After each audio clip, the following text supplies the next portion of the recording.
बड़े लोगों का क्रोध, बड़े लोगों का गुस्सा, बड़े लोगों का ये दुर्व्यवहार, ये क्रोध नहीं है, ये वरदान है। जिसके जीवन में ये नहीं आया उसने अपना जीवन व्यर्थ गवा दिया। क्रोधापि देवेन वरेण तुल्यम, वही बात यहां परीक्षित कह रहे हैं। बोले गुरुमुख ये मत को 7 दिन में मरने का श्राप मुझे लगा है, मुझे तो आशीर्वाद मिला है। और कैसा आशीर्वाद देखो, श्राप को आशीर्वाद माना तो आशीर्वाद ही बन गया। आज तक इस आशीर्वाद का साक्षी पूरा विश्व लेता है भागवत सुन करके, ये आशीर्वाद ही तो था। परीक्षित जी ने अगर उसको श्राप ही माना होता ना तो वो श्राप ही बन गया होता, लेकिन परीक्षित जी ने उसको स्वीकार किया एक आशीर्वाद के रूप में। ऐसी बंधुओं जीवन में कैसी भी स्थिति आवे, विपरीत भी आवे ना, उसको भी भगवत कृपा मानो तो विपरीत स्थिति विपरीत नहीं रहेगी, वो कृपा ही बन जाएगी ठाकुर जी की। आप सकारात्मक बुद्धि से जियो तो सही।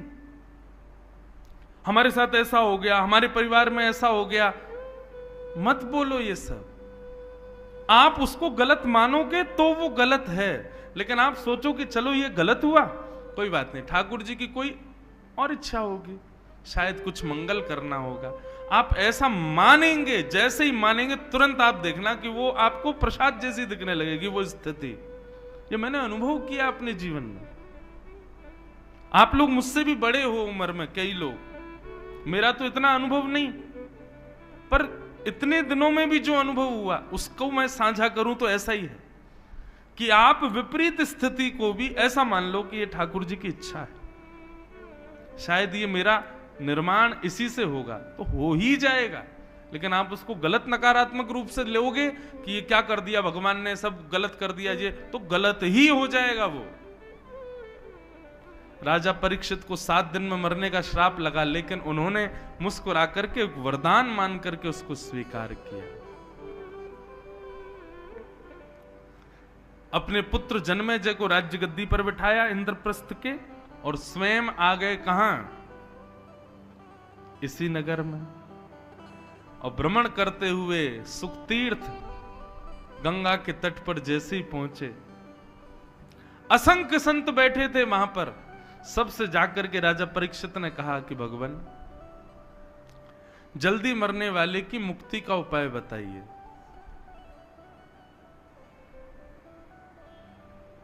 सबने अलग अलग भाव बताए, लेकिन तभी वहां पर श्री सुखदेव जी का आगमन हुआ। हाथ जोड़ करके सब लोग वंदन करो। तत्रा भवद भगवान व्यास पुत्रो यदिच्छया कामट मानो नपेक्ष अलक्षलिंगो निजलावतुष्टो व्रतस्य वालै अवधूत भेष। बोलो सुखदेव जी महाराज की। अच्छा, यहां पर परीक्षित जी ने सुखतीर्थ में आकर के एक आसन लगाया और कहा जल्दी मरने वाले की मुक्ति का उपाय क्या है, इसका उत्तर जो भी दे इस आसन पर बैठ के दे। मेरे जीवन के 7 दिन बचे, मैं क्या करूं। तो किसी ऋषि की इतनी हिम्मत नहीं हो रही थी कि उस आसन पर बैठ जाएं। बोले कहीं हमने 7 दिन में मुक्ति नहीं दिलाई तो। लेकिन महाराज सुखदेव जी का कैसा स्वरूप, सीधे चलते हुए आए, आसन पे ही आके बैठे सीधे। मानो उनको इतना विश्वास था कि अब तो परीक्षित तुम हमारे हाथ में हो, हम ही पार करेंगे तुमको। ऐसा गुरु बंधुओं जीवन में सबको प्राप्त हो। सुखदेव जी आकर के विराजमान हो गए। परीक्षित जी ने चरणों में प्रणाम किया और चरणों में प्रणाम करते हुए कहा भगवान आप जैसे संतों का तो घर बैठ के स्मरण कर लें तो पवित्र हो जाते हैं, परंतु प्रत्यक्ष दर्शन मिल जाए तो कहना ही क्या है। नाथ, मैं आपके चरणों में प्रणाम करते हुए कहता हूं मेरे जीवन के केवल 7 दिन बचे हैं, मुक्ति का उपाय बताइए। मैं 7 दिन में मुक्ति कैसे प्राप्त करूं। अतः पृच्छामि संसिद्धिम योगिनाम परमम गुरुम पुरुषस्येह यत् कार्यम म्रियमाणस्य सर्वथा। मेरे जीवन के केवल 7 दिन बचे। और परीक्षित के इस भाव को सुन करके श्री अब सुखदेव जी यहां से बोलना प्रारंभ करते हैं। मैं ये भाव जब भी सुखदेव जी कथा में आते हैं तब ये भाव जरूर गाता हूं, और आज तो हम ही सुख तीर्थ में आए हैं, तो आज कैसे रह जाऊं। जिनकी शरण से आज मेरा जीवन है, जिनकी शरण से आज मेरी कथा से कितनों का जीवन चल रहा है, कितनों की कथा से कितनों का जीवन चल रहा है, ऐसे शरणागत वत्सल श्री सुखदेव जी को हम यही कहते हैं, तेरी शरण में आके मैं धन्य हो गया, तेरी शरण में आके मैं धन्य हो गया, तेरी शरण में आके मैं धन्य हो गया, तेरी शरण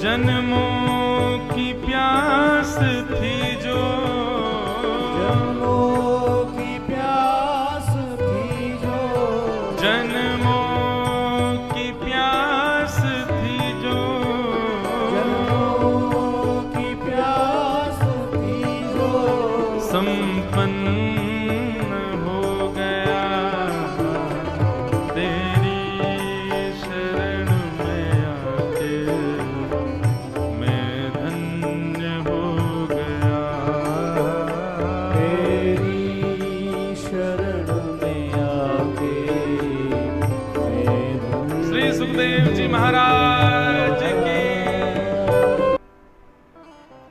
दिशा और दशा दोनों को जो सुधारे वो गुरु है। अनंत गुरुओं की ऐसी कथाएं आती हैं जिन्होंने अपने वचनामृत से, कल ही मैंने बताई थी, अंगुलीमाल को बुद्ध भगवान ने केवल एक बात कही और उसी से अंगुलीमाल का जीवन बदल गया। ऐसे ही एक भक्त का चरित्र भी हम हिसार में सुना रहे थे, घाटम दास जी। उनका नाम पहले घाटम ही था, दास जी तो वो बाद में बने। तो घाटम जी का चरित्र इतना सुंदर है कि घाटम जी जयपुर के पास के गांव के बहुत बड़े चोर थे, और उनका ये पुश्तैनी काम था। दादा परदादा परदादा सब चोर ही थे, वो भी चोर थे। उनके यहाँ एज अ बिजनेस देखा जाता था, इस काम को गलत नहीं मानते थे। तो रात्रि में जब लोग बाग निकलते थे उस नगर से, उस गांव से, तो घाटम जी बैठे रहते थे और उस व्यक्ति को पकड़ करके लूट लेके जाना, यही उनका काम था। एक बार घाटम जी बैठे थे, देखो भगवत कृपा कैसी, गुरु भी बंधुओं भगवत कृपा से ही आते हैं जीवन में। आप सोचो, जो लोग कहते हैं हम ढूंढ रहे हैं गुरु जी कोई मिल जाए तो बनाएंगे, कभी नहीं मिलेंगे। अपने कर्तव्य कर्मों को आप सुदृढ़ करो, ठाकुर जी कृपा करके अपने आप गुरु भेजेंगे आपके जीवन में। घाटम दास जी का कोई पूर्व संचित कर्म ऐसा रहा होगा जिससे उनको, एक दिन रात्रि चोरी करने के लिए जंगल में बैठे थे तो एक गुरु जी आए, एक संत आ गए। संत ने आकर के घाटम दास जी को जब देखा, ए भाई इतनी रात में तुम क्या कर रहे हो? संत भेष देख करके घाटम दास जी ने उनका हरण तो कुछ नहीं किया, बोले संत इनसे क्या लूं? बोले महाराज जी आपसे क्या छुपाऊं, चोर हूं मैं, चोरी करता हूं। संत बोले काम तो अच्छा नहीं है। बोले कि महाराज आपके लिए अच्छा नहीं होगा, पर हमारे तो घर परिवार शतकों से इसी से चल रहे हैं। हमारे दादा परदादा परदादा हम सब चोरी थे, मैं भी चोर हूं। अभी मैं कल परसों से अपने बेटा को भी लाऊंगा, उसको भी सिखाऊंगा, उसको भी सीखना तो है भाई, हमारा पुश्तैनी काम है। संत बोले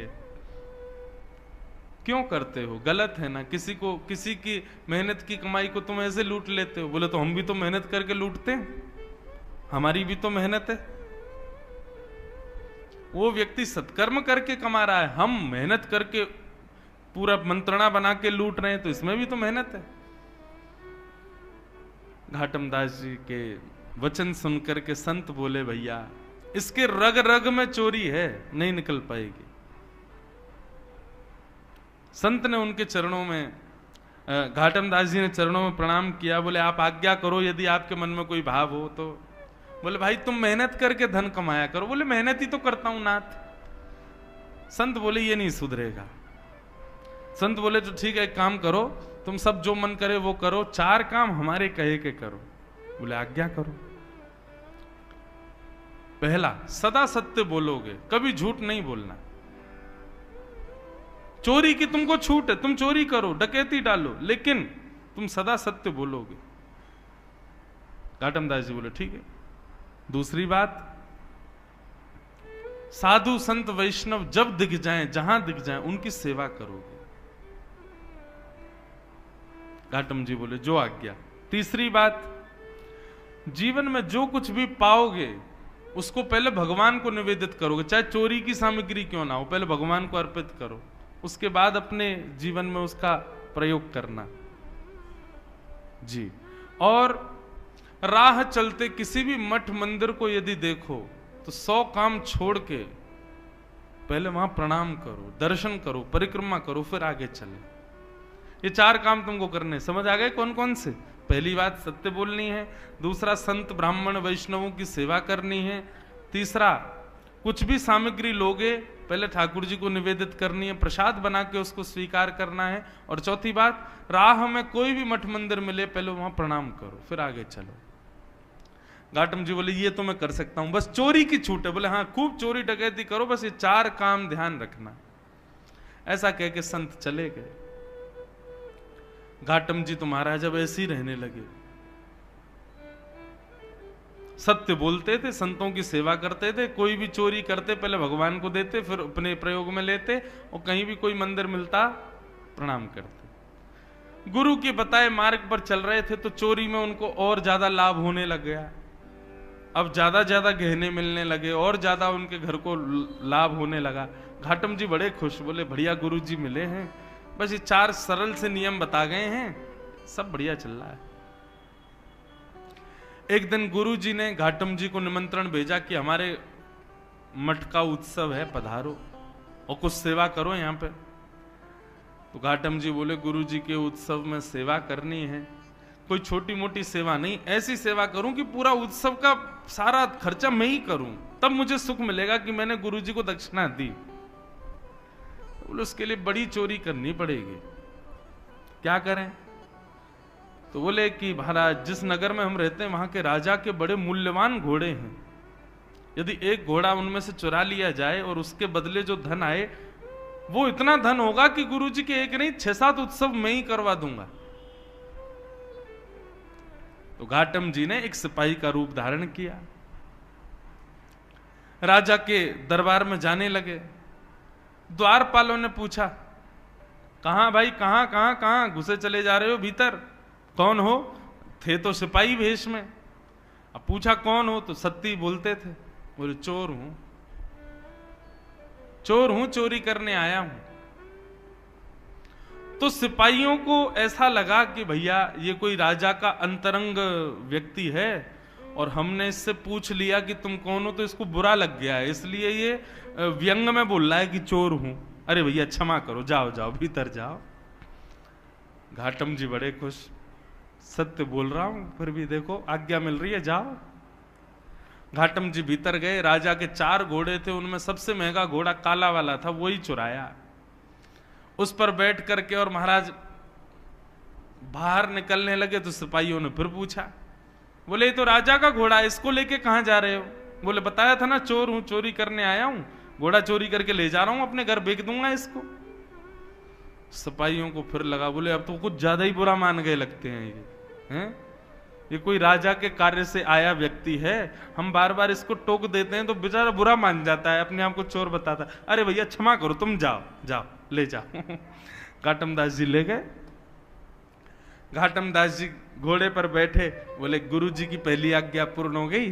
गुरुजी ने कहा था जो भी सामग्री लो पहले ठाकुर जी को निवेदित करो। हे ठाकुर जी, ये घोड़ा आपका ही है, ये राजा का नहीं है, मेरी मन बुद्धि स्वीकार कर चुकी है, ये आपका है। ऐसा कह करके जा रहे थे। अब राजा को कहीं निकलना था, उसने अपने घोड़े बुलाए। किसी ने आके बताया, बोले एक काला वाला घोड़ा तो है ही नहीं महाराज। पूछा गया तो सिपाहियों ने बताया, बोले एक व्यक्ति आया था वो लेके चला गया। पूरी बात बताई, बोले उसने बताया भी था मैं चोर हूं। राजा बोले तो तुमने उसको पकड़ा क्यों नहीं? बोले हमको लगा इतना सत्य कौन बोलता है, वो बोल रहा था कि मैं चोर हूं, चोरी करने आया हूं, लाग जाके बेच दूंगा। तो हमको लगा महाराज का कोई निज सेवक है, बुरा मान गया इसलिए ऐसे बोल रहा है, इसलिए छोड़ दिया। जाओ पकड़ो, ज्यादा दूर नहीं गया होगा। सैनिक दौड़े पीछे।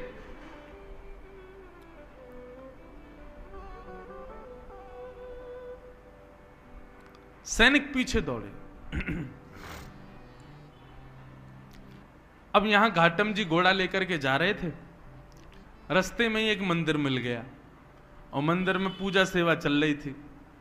घाटम जी को वैसे भागना तो था, बोले भैया पीछे सैनिक लगे हैं, लेकिन नहीं, कोई बात नहीं, पकड़े जाएंगे तो ठीक है, गुरु आज्ञा रक्षा करेगी। गुरु जी ने कहा था पहले मंदिर प्रणाम करना। घोड़े को एक पेड़ पर बांध दिया, घाटम जी भीतर चले गए। मंदिर में दर्शन करने के लिए गए, इतने में ही सिपाही आए। सिपाहियों ने मंदिर के बाहर पेड़ से बंधे हुए घोड़े को देखा। घोड़े की कद काती और उसका नैन नक्श तो सब वही थे जो राजा के घोड़े के थे, पर उसका रंग अब श्वेत हो गया था। वो काला नहीं था, अब सफेद हो गया था। क्यों? क्योंकि घाटम जी ने उसको भगवान को निवेदित कर दिया था। बोले ठाकुर जी आपका है। ठाकुर जी ने उसका रंग ही बदल दिया। बोले राजा का तो काला था, भगवान का तो सफेद है। सैनिक गए महाराज, सैनिक सब घेर के खड़े थे। घाटम जी अंदर से मंदिर से पूजा पाठ करके परिक्रमा करके बाहर आए, देखा सैनिक खड़े। सैनिकों ने पूछा, हाँ भाई ये घोड़ा किसका है? राम जी का। सत्य बोल रहे हैं, मैंने तो निवेदित कर दिया उनको। बोले तुम राजा के यहां से चुरा के लाए हो ना इसको? बोले हाँ ये बात सत्य कि राजा के यहां से चुराया, पर मैंने अब ये ठाकुर जी को दे दिया है, अब ये ठाकुर जी का है। तो क्या बकवास करते हो? और ये काला था, ये गोरा कैसे हो गया? बोले वो तो मैं भी सोच रहा हूं कि ये गोरा कैसे हुआ। मुझे ऐसा लगता है राम जी को गोरे घोड़े पसंद होंगे, इसलिए उन्होंने इसको गोरा कर दिया। सैनिकों के दिमाग में बात ही नहीं घुस रही घाटम की। बोले बोल क्या रहा है? बोले भाई कद काटी तो वही है, सब नैन नक्श वही है राजा के घोड़े के जो थे, ये गोरा कैसे हो गया? तो घाटम जी बोले मैं बोल भी तो रहा हूं कि मैंने चुराया, और जब चुराया था तब काला था, पर राम जी को निवेदित किया तो गोरा हो गया। सैनिक बोले ऐसे काम नहीं, इसको पकड़ के ले चलो, ले चलो इसको। पकड़ के राजा के सामने ले गए। राजा ने कहा भाई घोड़ा तो ये मेरा ही है, पैरों में नाल भी वैसी, आंख भी वैसी, कान भी वैसे, गले के बाल भी वैसे, सब कुछ, लेकिन ये गोरा कैसे हो गया? और 1 घंटा भी नहीं हुआ तुमको चोरी किए, इतनी जल्दी कोई पुताई करके रंग तो बदल नहीं सकता, ये रंग इसका गोरा कैसे हुआ? घाटम जी बोले क्योंकि नाथ ये पहले आपका था, अब ये राम जी का है। बोले राम जी का मतलब? बोले मैंने राम जी को निवेदित कर दिया, उनको दे दिया, प्रसाद बन गया, अब ये उनका प्रसाद है, उनको गोरे घोड़े पसंद होंगे इसलिए गोरा हो गया। आपका ही है, मैं मानना हूं मैंने ही चोरी किया है, पर ये अब राम जी को दे के मैंने गोरा करवा लिया। राजा का भी सर घूमने लगा। बोले ये कैसा व्यक्ति है, क्या बोल रहा है? बोले सुनो ये झूठ बोल रहा है, ये चोर को बचाने का प्रयास कर रहा है। चोर तो इसने भगा दिया असली घोड़े के साथ, और ये नकली घोड़ा लाके हम लोगों को गुमराह कर रहा है। नहीं नहीं महाराज मैं झूठ नहीं बोलता, ये आपका ही घोड़ा है। बोले यदि ये मेरा घोड़ा है तो मेरे घोड़े की एक पहचान है कि उसके गले के पास में एक मस्सा है बालों के भीतर। बोले देख लो। आकर के महाराज बाल हटा करके देखे, राजा तो महाराज मूर्छित जैसा हो गया, मस्सा दिख गया उसको। बोले असंभव, ये गोरा कैसे हो गया? बोले मैं बता रहा हूं ना, ये राम जी को निवेदित कर दिया मैंने। राजा चरणों में गिर गए, भैया तू क्या बला है, तू ये बता पहले। सत्य भी बोल रहा है, चोरी भी कर रहा है, सबको बता भी रहा है मैं चोर हूं, सब कुछ कर रहा है, और अब तू ये है क्या? बोले मैं अपने गुरु की आज्ञा का पालन कर रहा हूं, मैं चोरी करता हूं, चोर हूं, पर मैं सत्य बोलता हूं। जो भी सामग्री चुराता हूं पहले भगवान को निवेदित करता हूं, संतों की सेवा करता हूं, और कहीं भी मंदिर दिखे, मठ दिखे तो प्रणाम करता हूं। महाराज राजा बोला ये चोर बनने योग्य व्यक्ति नहीं है। बताओ कितना सत्यव्रत अपने गुरु के वचनों के प्रति। बोले महाराज आपकी आज्ञा हो तो आज से आप हमारे राजगुरु, अब आपको चोरी नहीं करनी है, आप हमारे इस राज शासन के गुरु के रूप में विराजमान हो जाओ। घाटम जी ने जब ये शब्द सुना तो नेत्रों से अविरल अश्रुधार गिरने लगे और अपने गुरुदेव को याद करके रोने लगे। मेरे गुरुदेव की सहज वाणी का मैंने पालन किया, चोरी करता था, सब गलत काम करता था, केवल उनकी वाणी का पालन करने पर आज मुझको एक राजा का गुरु पद भी प्राप्त हुई। यदि मैंने कार्य भी सत्कृत्य किए होते तो आज एक राजा नहीं साक्षात राम जी मुझको गोदी में बिठाते। मैं आज के बाद चोरी नहीं करूंगा। और उस दिन से घाटम जी का नाम बदल गया और उन्होंने अपना नाम रखा घाटम दास। और केवल साधारण सी गुरु आज्ञा से एक चोर, जिसके पुश्तैनी चोर हैं सब, ऐसे घाटम जी परम भक्त वैष्णव हो गए। पर घाटम दास जी पद लिखते थे, उनका एक पद बड़ा सुंदर है। घाटम दास जी क्या गाते? जे नर रसना नाम उचारे, जे नर रसना नाम उचारे। सब लोग ध्यान से सुनना, घाटम जी क्या कह रहे हैं? बोले जो व्यक्ति अपनी जीभ से भगवान का नाम गाता है उसका क्या होता है? केतक बात आप तरवे की, केतक बात आप तरवे की, कोटि पतित निस्तारे, कोटि पतित निस्तारे। जे नर रसना नाम उचारे, जे नर रसना घाटम दास जी कहते हैं यदि तुम सोच रहे हो कि तुम अपना कल्याण स्वयं कर लोगे, कभी नहीं कर पाओगे। जब तक तुम्हारी जिह्वा पर भगवान नाम नहीं आएगा तब तक तुम्हारा कल्याण नहीं हो पाएगा। इसलिए अपनी जिह्वा पर दुनिया भर की सामग्रियों को बैठा करके उसको सुशोभित मत करो। जीव तो तब सुशोभित होगी जब राम नाम इस पर विराजमान होगा।